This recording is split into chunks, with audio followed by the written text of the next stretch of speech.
Assalamualaikum dan salam sejahtera.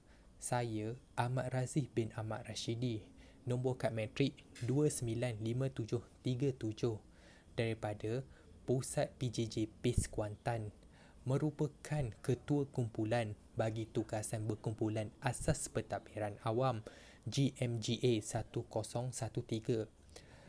memilih tajuk Majlis Keselamatan Negara. Tanpa membuang masa, marilah kita memulakan pembentangan ini.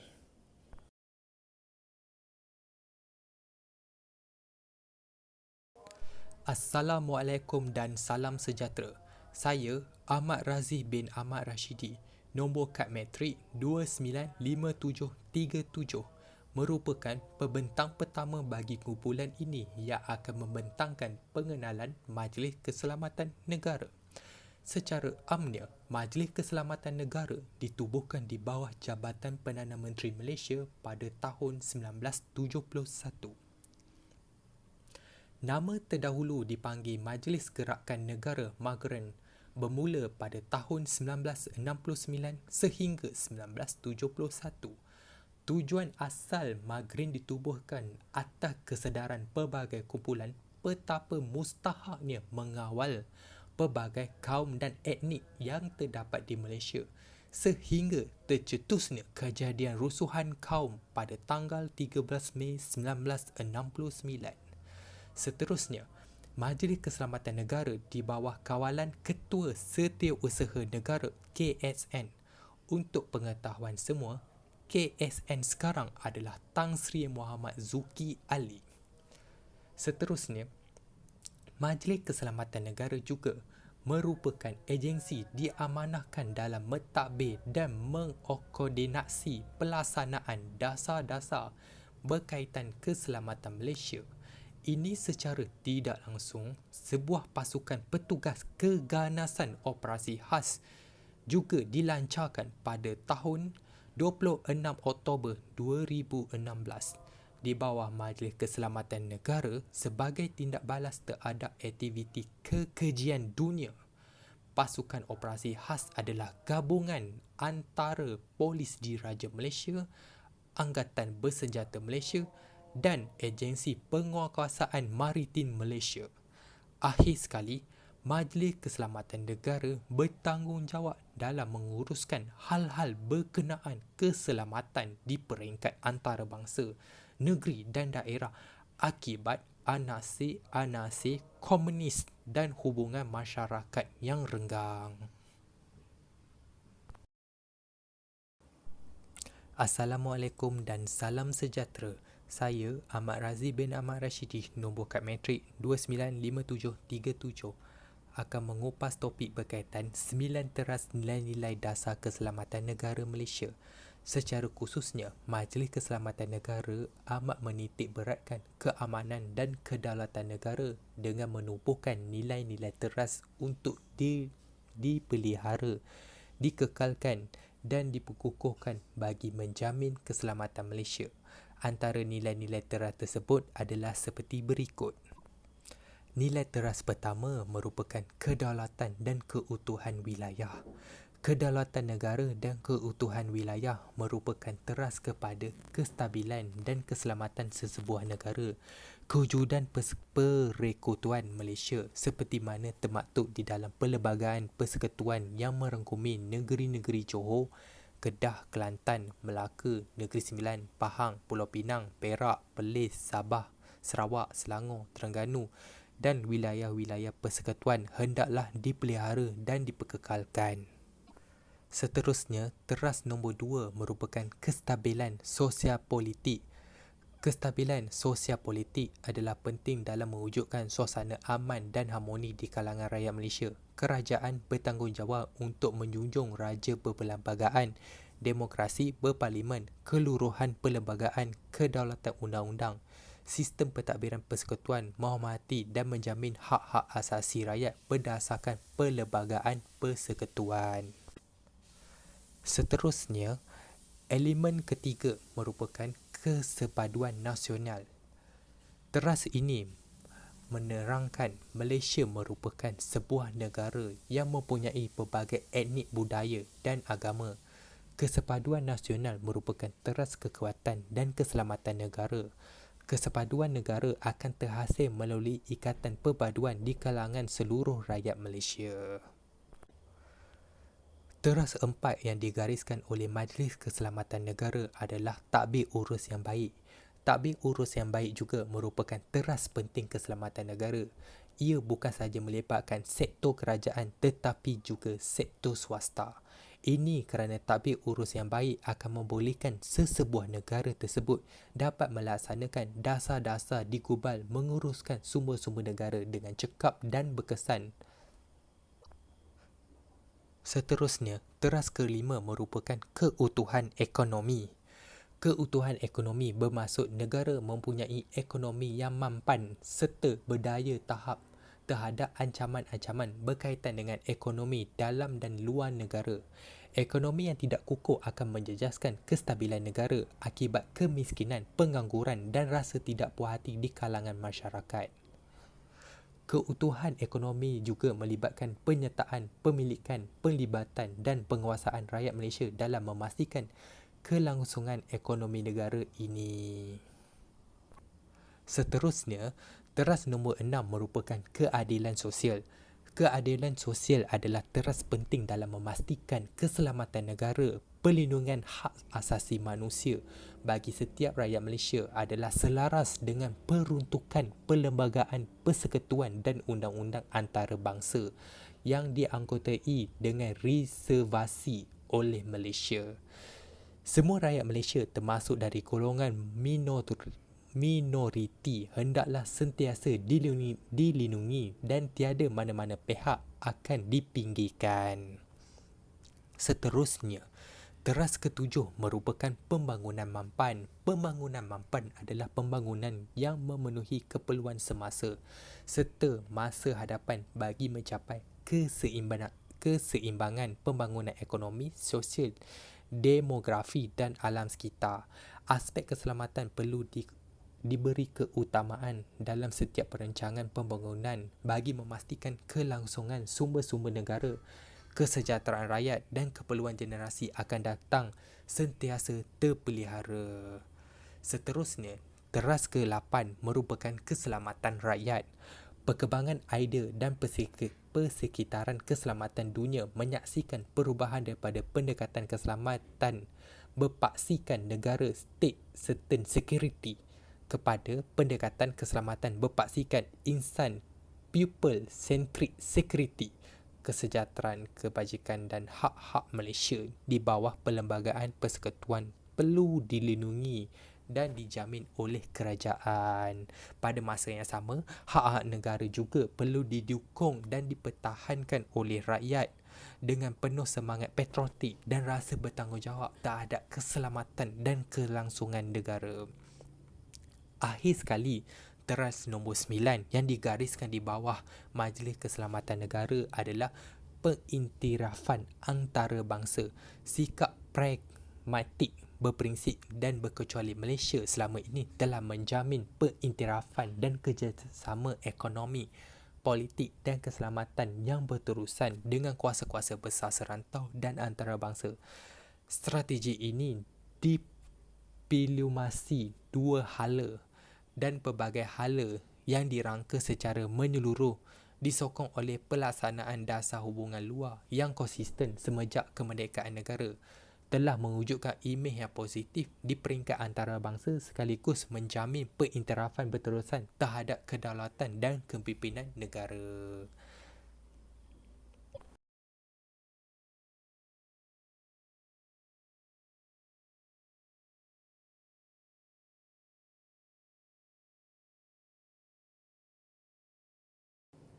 Assalamualaikum dan salam sejahtera. Saya Ahmad Razif bin Ahmad Rashidi, nombor kad matrik 295737 akan membentangkan elemen-elemen keselamatan menyeluruh. Tujuan utama elemen-elemen yang telah digariskan di bawah Majlis Keselamatan Negara bertujuan untuk mengekalkan keharmonian dan kesejahteraan Malaysia. Terdapat 9 elemen yang membentuk kepada pengurusan keselamatan menyeluruh. yang telah dilaksanakan. Antara 9 elemen tersebut adalah seperti berikut. Elemen pertama adalah elemen berkaitan dengan pertahanan. Pertahanan merupakan sebuah elemen yang mengekalkan dan melindungi kedaulatan persekutuan Malaysia dari anasir luar negeri yang dipandu oleh faktor geografi, membabitkan kehadiran negara luar yang merangkumi perwakilan atau tentera daripada negara yang diiktiraf atau negara yang tidak diiktiraf oleh Pertubuhan Bangsa-Bangsa Bersatu. Seterusnya, elemen kedua merupakan keselamatan dalam negeri, melindungi rakyat daripada segala bentuk jenayah yang akan mengundang kepada pelanggaran undang-undang Persekutuan Malaysia sehingga mengganggu ketenteraman awam. Elemen ketiga merupakan ketenteraman awam, menghalang suasana menjadi kucak-kacir yang telah mengganggu keharmonian dan kebimbangan masyarakat setempat.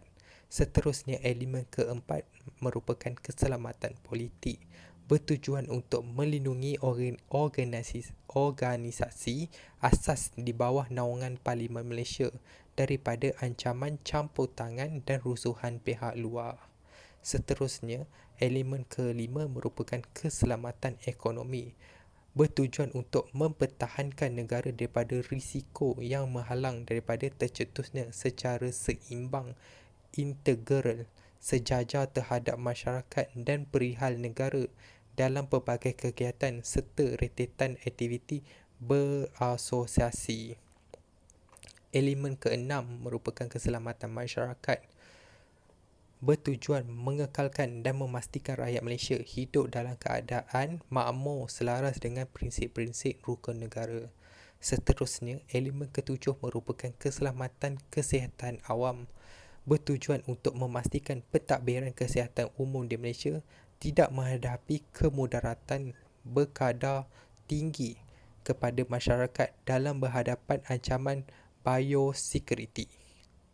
Seterusnya, elemen keselamatan alam sekitar digariskan bagi melindungi rakyat Malaysia daripada menghadapi segala bentuk bencana alam sama ada disebabkan perubahan cuaca atau kelakuan-kelakuan oleh manusia yang tidak bertanggungjawab.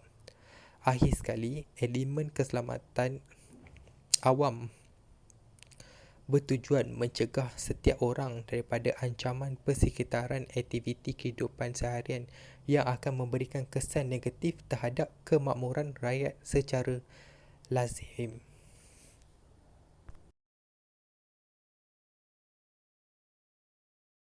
Assalamualaikum dan salam sejahtera.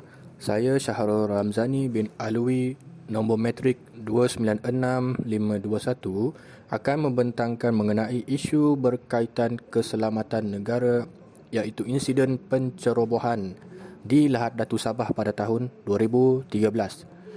Negara Malaysia digemparkan dengan peristiwa pencerobohan angkatan bersenjata yang menawan kampung Tan Duo dan Felda Sahabat di Sabah pada tahun 2013. Kejadian pencerobohan oleh sekumpulan angkatan bersenjata rakyat Filipina yang mendakwa penyokong kuat Kesultanan Sulu, Jamalul Kiram III ini memberikan kesan terhadap hubungan diplomatik antara Malaysia dan Filipina. Walau bagaimanapun, kerajaan Filipina telah menolak dakwaan pelibatan mereka berhubung kejadian tersebut. Presiden Filipina pada masa itu, Presiden S. Aquino, telah mengarahkan Sultan Sulu untuk menyerah diri bersama pengikut-pengikutnya bagi membincangkan tuntutan kawasan yang dilakukan olehnya. Presiden Aquino menyifatkan bahawa tindakan yang dilakukan oleh Jamalul Kiram ini adalah sebagai usaha untuk menjatuhkan beliau dan kerajaan pimpinannya serta cubaan untuk merosakkan perjanjian damai antara Malaysia Filipina dengan Bangsamoro pada ketika itu. Atas tindakan yang dilakukan oleh Kiram, rakyat Filipina yang berbahasa Sulu yang berada di Sabah pada ketika itu berada dalam keadaan bahaya dan tidak selamat. Pihak polis Diraja Malaysia telah dikerahkan ke lokasi pencerobohan pada awalnya sebelum diambil alih oleh pasukan ATM. Isu pencerobohan di Lahad Datu Sabah ini dapat kita lihat atas pelbagai kekangan serta faktor. Antaranya ialah aktiviti migrasi rakyat Filipina yang berbangsa Sulu ini ke Sabah dan menetap di kawasan di sekitar Sabah. Hal ini telah menyebabkan migrasi rantaian sehingga menyebabkan kehadiran mereka berterusan. Selain itu, keluasan perairan negara juga menjadi faktor yang membawa kepada kesukaran bagi mengekang pencerobohan ini. Justru hal ini menjadi satu cabaran kepada pasukan keselamatan negara dalam usaha untuk membanteras isu pencerobohan seperti ini. Oleh itu, amatlah wajar bagi pihak kerajaan untuk menambah baik serta melihat kekangan dan cabaran yang dihadapi oleh agensi keselamatan negara ini dengan menyediakan kelengkapan dan aset dalam usaha memastikan kedaulatan negara terjamin. Sekian, terima kasih.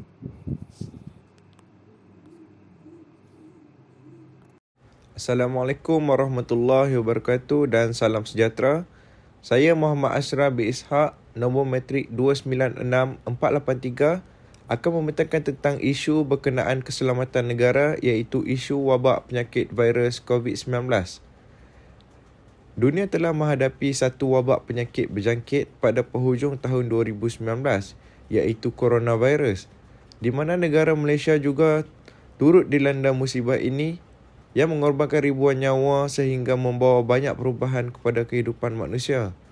Pada 25 Januari 2020, kejadian pertama COVID-19 di Malaysia telah disahkan melibatkan pelawat Cina yang datang ke Johor melalui Singapura. Menjelang akhir Mac 2020, jumlah kes yang disahkan jangkitan COVID-19 di negara ini telah meningkat kurang daripada 30 kepada lebih 2,000 dengan kes direkodkan di setiap negeri dan wilayah persekutuan. Yang di-Pertuan Agong juga telah mengisytiharkan darurat di seluruh negara pada 12 Januari 2021, menangguhkan persidangan Parlimen dan Dewan Undangan Negeri DUN serta memberikan kuasa darurat pentadbiran sehingga 1 Ogos 2021.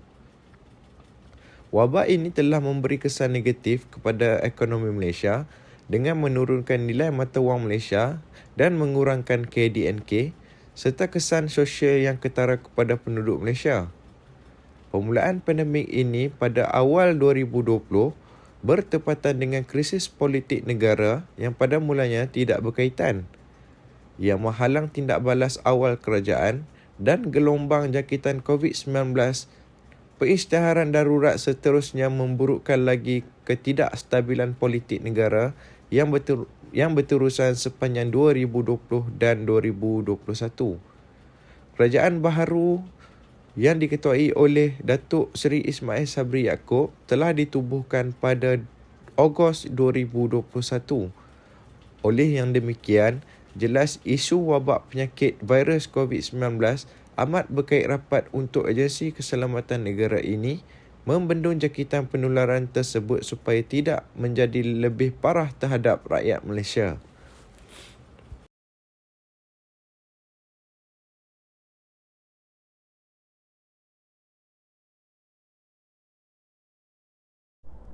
Assalamualaikum warahmatullahi wabarakatuh. Saya Muhammad Fikri Hazim bin Hasnan, matrik nombor 295791. Pada slide ini, saya akan mengupas tentang penambahbaikan dan cadangan isu berhubung keselamatan negara. Okey. Isu yang telah diketengahkan iaitu mengenai pencerobohan lahat datu, isu COVID-19 yang melanda negara dan isu pencerobohan lanun di perairan Langkawi. Kesemua isu ini yang mengenai keselamatan negara menunjukkan di mana tahap semasa pengawalan keselamatan negara pada hari ini. Penambahbaikan adalah satu keperluan yang perlu dititikberatkan oleh kerajaan Malaysia melalui agensi-agensi penguatkuasaannya untuk melaksanakan langkah-langkah penambahbaikan demi mengelakkan dan mengurangkan ancaman kepada negara dalam berbagai aspek.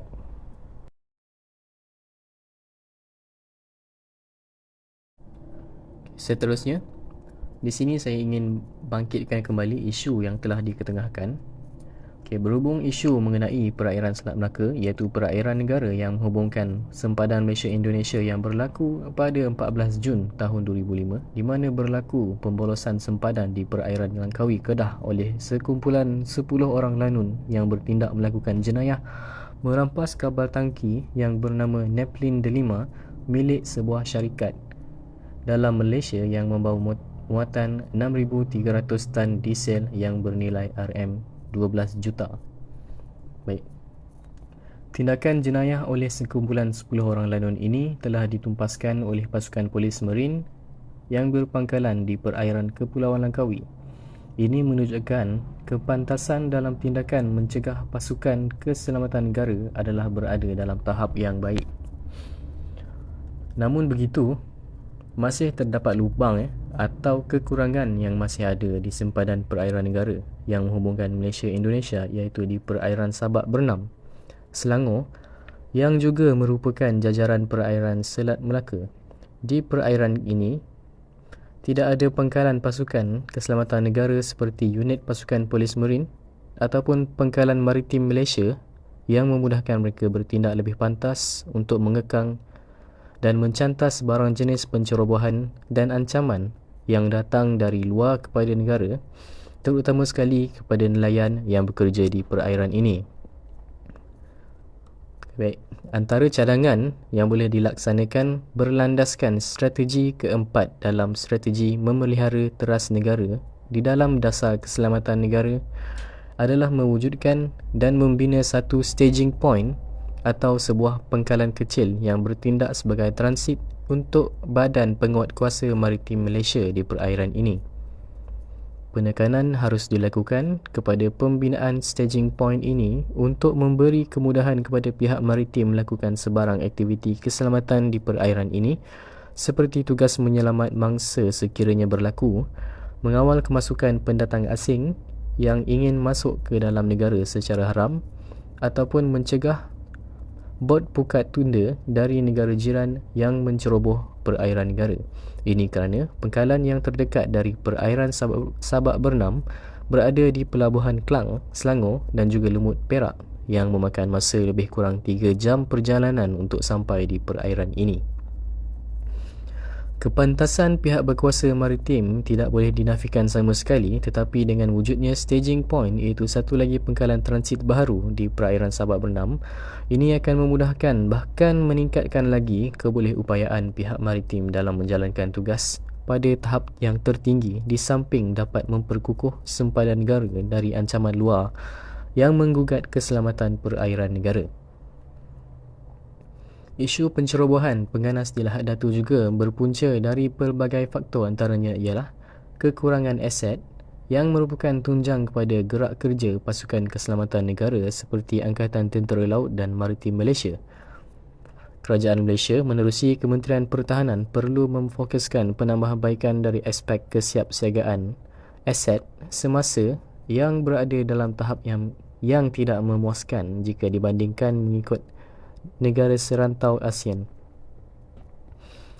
Mengikut statistik daripada Global Firepower, Malaysia menduduki tempat ke-6 daripada 9 buah negara di Asia Tenggara, di mana dari kesiapsiagaan aset ketenteraan laut Malaysia mempunyai jumlah sebanyak 82 secara total aset LDM berbanding aset Royal Thai Navy Thailand yang memiliki sebanyak 292 aset ketenteraan laut.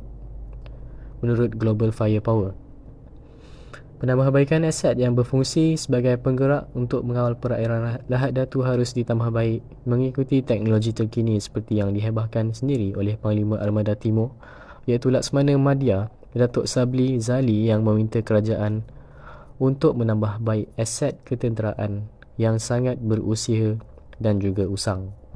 Perkara ini harus dibincangkan dengan lebih teliti dan lebih kerap lagi di dalam Parlimen.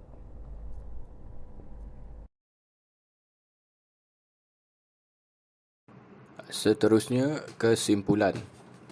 Dalam usaha memastikan keterjaminan keselamatan pada sesebuah negara, pelaksanaan dasar serta pelan strategik perlulah diwujudkan dengan bantuan dari kerajaan sesebuah negara bagi melaksanakannya. Sebagai rakyat Malaysia, kita haruslah menyokong usaha pihak kerajaan demi memastikan kejayaan dasar yang diwujudkan.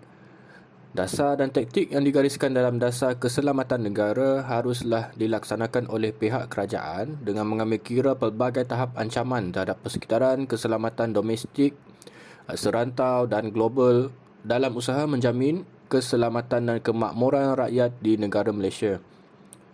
DKN ini menggariskan laluan keselamatan negara dengan memberikan tumpuan kepada persekitaran tempatan dan global. Dalam usaha mencapai matlamat itu adalah perlu untuk mempertahankan asas perlembagaan persekutuan yang ditubuhkan serta mengubah negara ke arah berpegang kepada prinsip sejagat iaitu hak asasi manusia.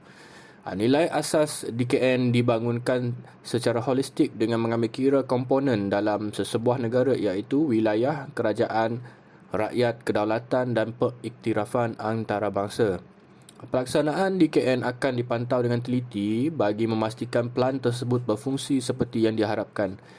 Kerjasama daripada semua pihak adalah perlu dalam penting dalam menjayakan dasar ini. Oleh itu, dasar ini haruslah digunakan sebagai garis panduan bagi mewujudkan, menyelaras dan melaksanakan dasar berkaitan secara langsung atau tidak langsung dengan keselamatan negara. Sekian, terima kasih.